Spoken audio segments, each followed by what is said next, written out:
Good afternoon, and congratulations, graduates. Thank you. Wow, what an opportunity to be here. I want to extend greetings to all of our guests, especially those who have traveled far.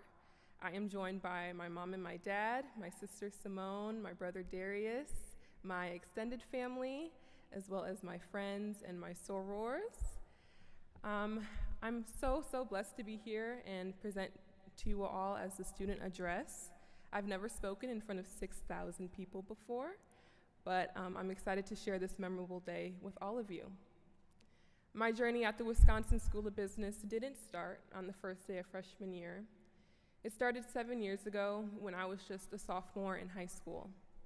I had the honor of being selected to join Cohort 4 of the Business Emerging Leaders Program, a pre-college scholarship initiative that welcomed me to campus, introduced me to business acumen and curriculum, and gave me a sense of community very early on. I remember our first summer in 2019 at Dejo President's Hall. At the time, a 2025 graduation felt like ages away, but it's amazing how fast time can fly when you surround yourself with ambitious, like-minded peers. To our leadership, Monique, Justin, and Pahua, I thank you. And to my fellow Bell Scholars, I thank you for your friendship and support. It has been an honor to grow up with you through this program, and I am so excited to see where your next chapters will take you.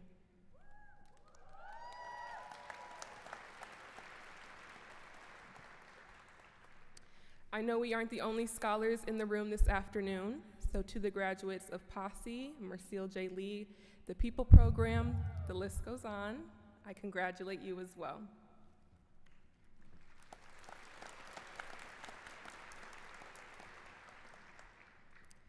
Some background on me. I hail from Milwaukee, Wisconsin, born and raised. Yes. And I am the product of two engineers. My older sister, Simone, also an engineer, Wisconsin grad though. They used to have their opinions about me choosing the business path, but I like to remind them that all the engineering majors of the world still end up working for the business majors of the world. My parents met and fell in love in college at another Big Ten university that need not be named. Their curriculum was not easy. Their experiences as Black students at a PWI was not easy, but they got through it just as we have. My parents' wisdom, built on their knowledge and college experiences, has been an anchor for me throughout my time here. Their guidance has helped me succeed academically, socially, and professionally, and I am forever grateful. So thank you, Mom and Dad. I love you so much.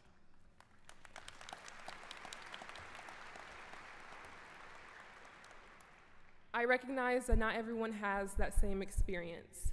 So, to the first-generation college students here today, I congratulate you. You have paved your own way and have been officially promoted to first-generation college graduates.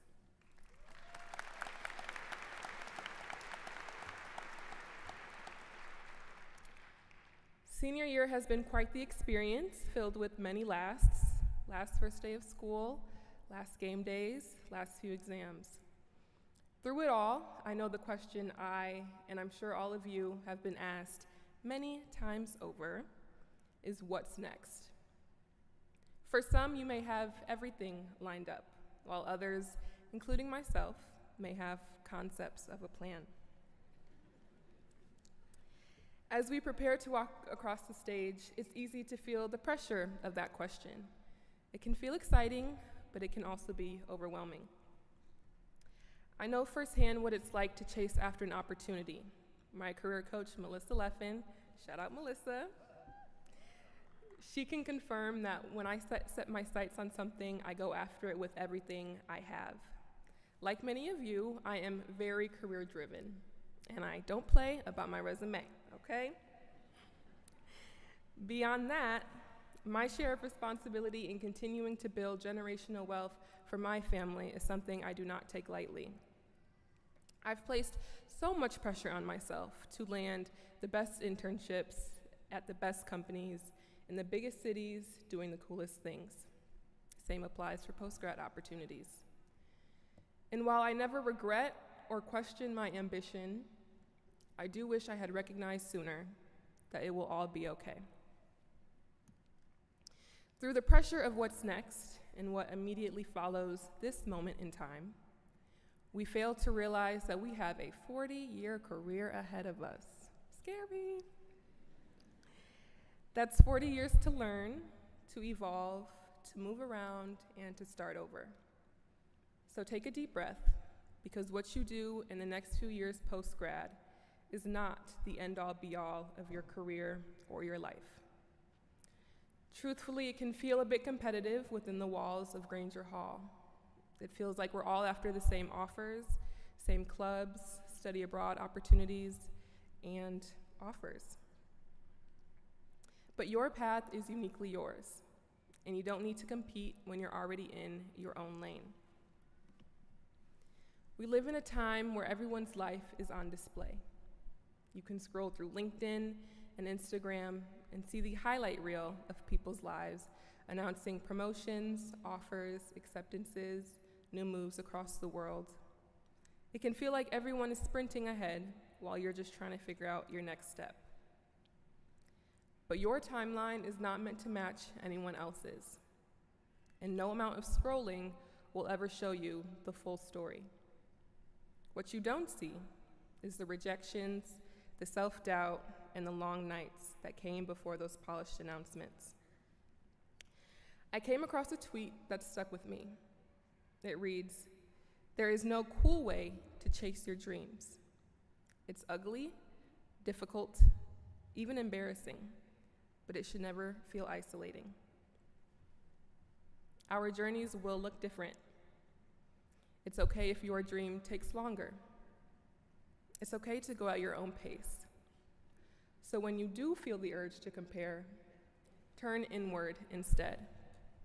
Remind yourself of how far you've already come. Celebrate your progress, even if it's slow, and even if no one else is clapping yet. I encourage you to move with intention, but not in silence. Be unapologetically yourself and be a little extra, because a bit much can lead to much more. Surround yourself with people who celebrate your wins loudly and who will ground you when you fall. It is that kind of community that can make all the difference. In fact, day one of PPFB, we learned it's not so much about what you know, but rather who you know. We learned the importance of networking and being in the room where it happens.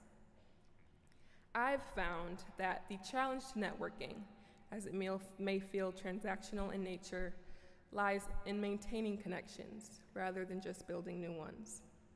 However, I'm proud to say that I've built a support network that is well-rounded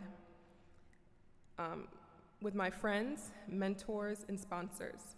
I like to call them my board of advisors. They know my story, my gifts, and hold me accountable to my weaknesses. It's been my board of advisors that have amplified my name and spoken my impact into rooms I wasn't even in. That, paired with hard work, has afforded me many of the opportunities I have had to date.